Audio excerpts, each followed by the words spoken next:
Daily trading recap for this Thursday, the 27th of January, 2022.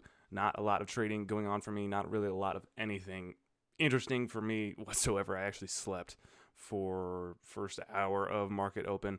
My scanner was just not working from the moment I got up and just trying to get that fixed and trying to go through like Twitter to see if anybody was posting the big percentage movers or trying to do it through Thinkorswim, that scanner, stupid scanner, to try and see if anything was moving through there. But gosh, just was having so much trouble, was not finding anything anyway. I knew I didn't really have anything hard convicted overnight coming into today either.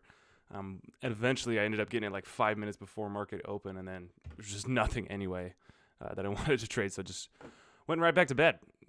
So took a little nap day, rest day today, getting away from the screens, more education time, more studying time.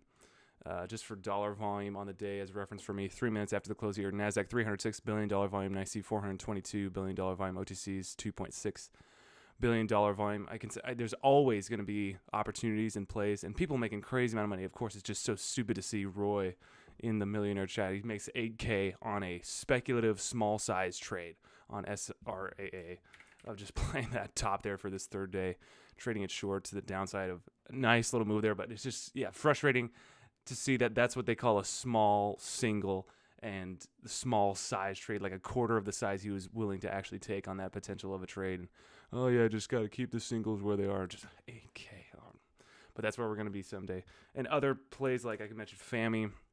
I knew I did have this one overnight actually, but of the crazy sketchiness and manipulatedness of this stock, I don't really feel I was, and of course it's sub-dollar, so I can short it anyway through Trade Zero.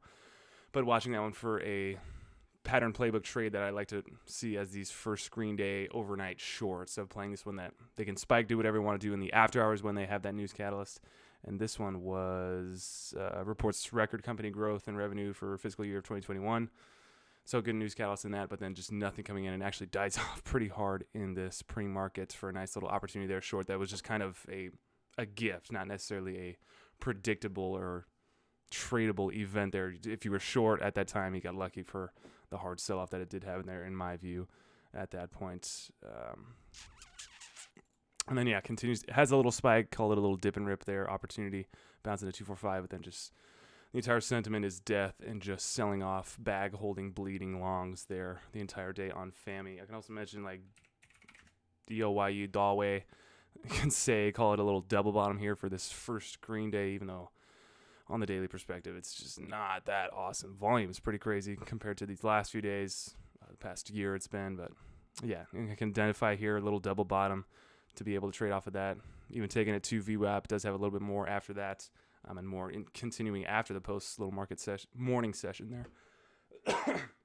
So we'll see if it wants to have any continuation the second day or just kind of stagnates, just does stupidity in these next few days. But yeah, this is going to be an incredibly short video. Just nothing going on for me. SPY little 0.46 per day in the percent day in the red.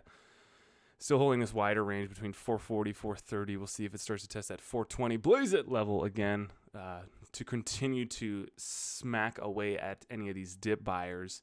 That's the entire market sentiment that's been for the past 2 years now. Pretty much my entire trading career.